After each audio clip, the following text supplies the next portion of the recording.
charges. What do you mean they dropped the charges? Yeah, they dropped the charges. As you can see, I was sitting in front of my building, and here these guys come. You know what I'm saying? On the regular. This is what they do. Look, I'm in front of my building where I reside at E, and now they're gonna tell me that they had a call.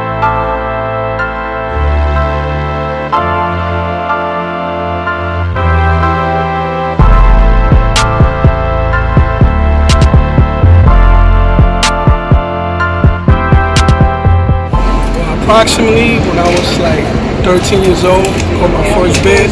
I entered the prison system at the age of 15. I caught a charge when I was like 16.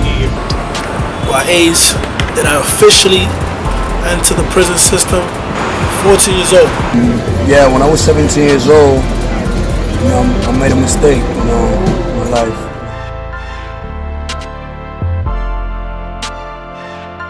Started like when I was 29 years old. Caught my first felony. Had to do upstate time, 3 years upstate. Loaded firearms, so dealing with being young, dumb, chilling with wrong kids and stuff like that. So I was a minor at that time, so I did a little juvie bid, be around the hood, being with my friends and stuff. I got caught up selling drugs. I got hit a little bit hard too because I ran the school zone. I was involved in drug dealing and, you know, made a poor choice. I decided to, what I thought at the moment was to help a friend, and I got him some drugs so he can make some money, and it was a setup.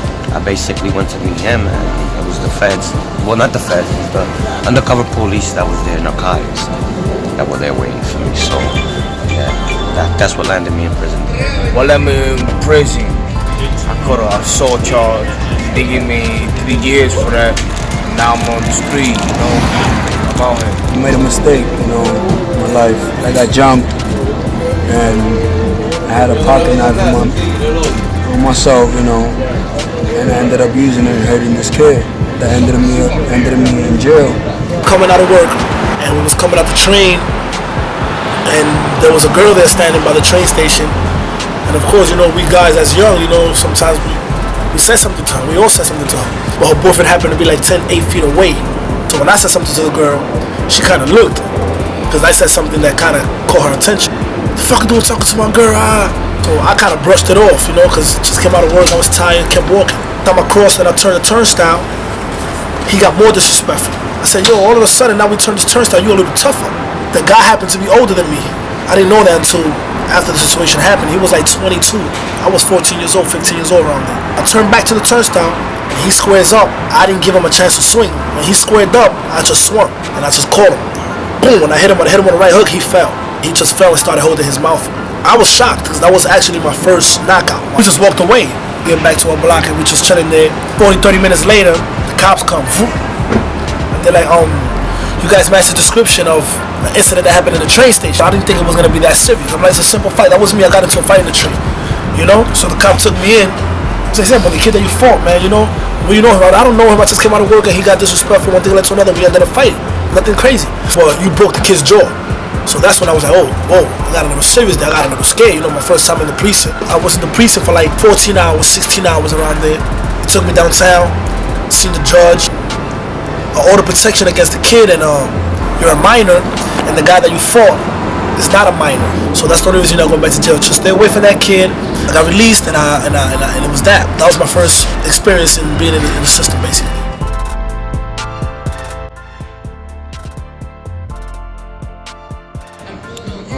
Yeah, me being incarcerated affected my family in a lot of ways, because when I was in jail, you know, my mom got diagnosed with cancer, liver cancer. I didn't know nothing because I was in jail. My mom didn't want to tell me. It affected me in a lot of ways, because by the time I came home, my mom was another stage of cancer that was already like, it was the end of her days, you know. I ended up losing my mom by the age of 25, you know. So the prison system affected me and my family, you know. I was away from my daughter, all the way up in the mountain, 8 hour drive. I used to reminisce me like walking with my daughter, when you have kids, you know, you're not around them, they miss you and you miss them. Yo sé que en verdad le dolió demasiado, porque en verdad es difícil ver un hijo tuyo en una situación así. Y tú sabes cómo tu hijo se siente, está enfermo, si tiene hambre, si tiene frío, si comió nada.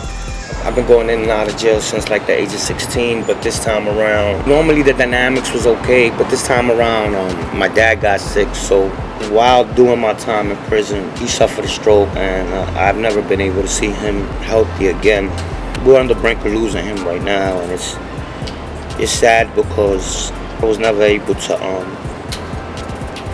switch anything up before him leaving. So I guess it affected the dynamics because it caused kind of like a wedge amongst the siblings because I wasn't there. My mom was a single parent, you know. It was only me and my brother, my little brother, and my mom, basically. Me and my mother's relationship stood the same, basically, because I'm the oldest. I'm the one that always took care of the family. Like, I'm the one that always made sure the structure of the family stood together. But it really affected me and my little brother's relationship. I was like his main role model. Like, I used to make sure I keep him out the streets, keep him away from all the negativity. Even though I was in that negativity and I was in the streets, I tried my best to keep him away from it. I was his role model. I was his big brother. I was like his father, you know? He used to tell everybody that shit, like, yo, that's my brother, that's like my father. I can literally say, like, I felt like I lost my brother throughout my incarcerations, because with the bond we had as big brother and little brother fell out. Like a year prior to me coming home, he met a girl. He met a girl that kind of manipulated his way of thinking. She started making him see things different. Wasn't really respectful to her brothers and sisters, so he started disrespecting me throughout the phone. He go through a lot of suffering in jail. And me going through that suffering in jail wasn't good, because the way I was taking that shit out was by fighting, you know? And that wasn't helping me with my bed. Like, that shit was really fucking me up. Affected my daughter, 2, 3 years old, you know, not having her father around, so take heed to that, you know what I mean, because I'm a father, you know what I mean, I'm a father, and I love my child, so at the end of the day, it made me change. A little time that I did, 3 years, it's enough time to reflect and look at the mirror and grow up, be a man, and take care of my kid, you know.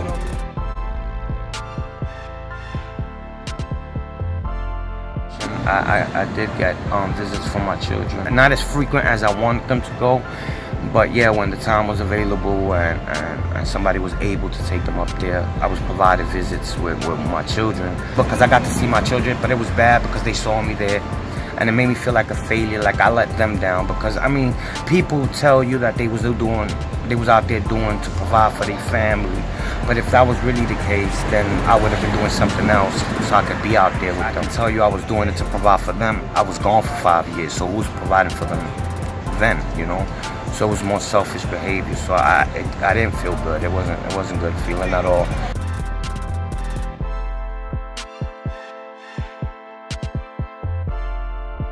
It's a funny question, because I grew up having like 2 families. My mother, my brothers, my father, a street family. So your family's provided more emotional and moral support. Your street family provided financial and moral support too. Like I got support from both sides. To accept charges, press 1. To refuse charge, thank you for using Securus. You may start the conversation now. Yo. Oh, that's SP. What's good, my bro? You heard? Hakeem, my nigga. What's good with you, bro? Damn, I fucking miss you, bro. Aquí in front of the building, nigga, this shit. We recorded some shit there. Giving me an interview and shit. Con par de preguntas. Right there, you call. I said, oh, look, my brother calling me from jail right now. Incarcerated right now doing 5 years, you know. System fucked him over. They gave him 5 years of something he ain't even do, you heard? But that's regular, you heard? That's what they do. They don't want to see his progress. They just want to see us in jail, you heard? You ate already? You worked out today?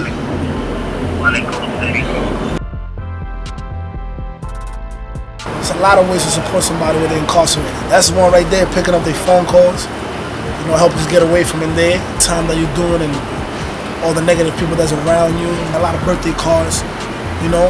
So that's a main support, man. That was one of the main supports. You know, coming to see you, sending you food packages. You get food packages up north. Now your family can go to a supermarket and actually buy you 35 pounds of food, you know.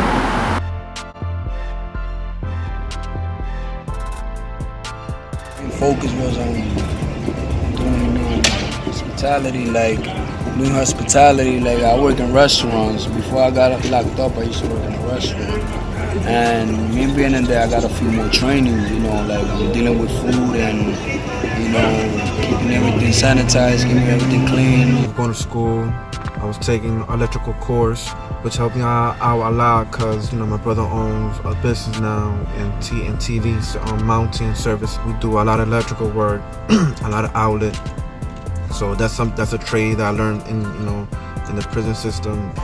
Ellos me pusieron un programa que se llama meditation, porque dice enseñándote cómo tú puedes know how to deal with person, know how to deal with jobs, networks, do the good things, tú me entiendes, para que tú no puedas volver para atrás, que en verdad no hay nada bueno ahí, tú me entiendes. I took a few trades, I did the food handling, I got my license for that, I got the scaffold, molding, so I took those classes and I got a certificate for it, so it's gonna help me out here in the field and stay out the street. 10 years out of my life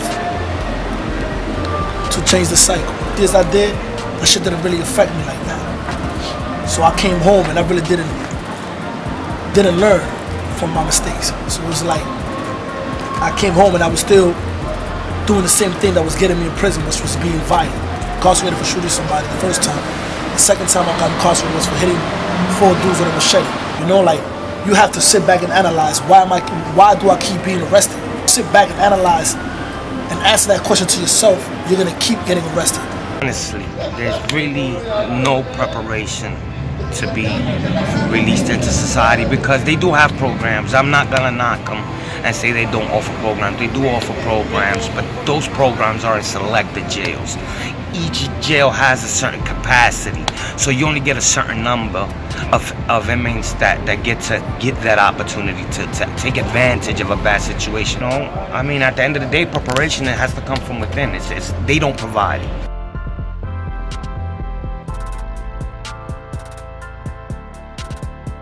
Think about your actions in life, because I made the wrong actions in life when I was 17 and lead me into jail. At the end of the day, it's the positive thing to do. Be home, be with your family, and be a provider to your family, your kids. En la calle no hay nada, mi hermanito. Lo mejor es buscar su trabajo legal, ayudar a su familia, tapar a su familia, disfrutar de la vida. Stay away from the streets. Because the streets only have 2 options. You either go to jail or you let them down. So much more to offer, not just society, but his family, which he will have a family, a beautiful family at that. Intellectual capacity that he's not aware of, and that it'll blossom with time. He just has to be patient because one thing I learned, that everybody gets a turn in life, and by making these wrong decisions, you miss your turn. Take matters into your own hands and try everything in your power to do things positive and do things right. Try to educate yourself as much as possible to get out the hood. That's basically it.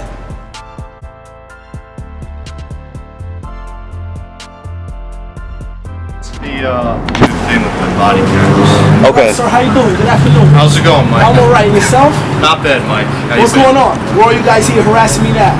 Harassing? Soon the harassment will come. What seems to be the problem, sir? Well, we got a call about a narco being sold at this location. Alright. We're just making sure everything's fine. Alright, as you can see, I'm being interviewed. Yeah. Because he's making a go to school. Because what's going on? How are you guys? You okay? Thank you. But you got some officers in that precinct Okay. that are not okay. You saw my mother Yeah.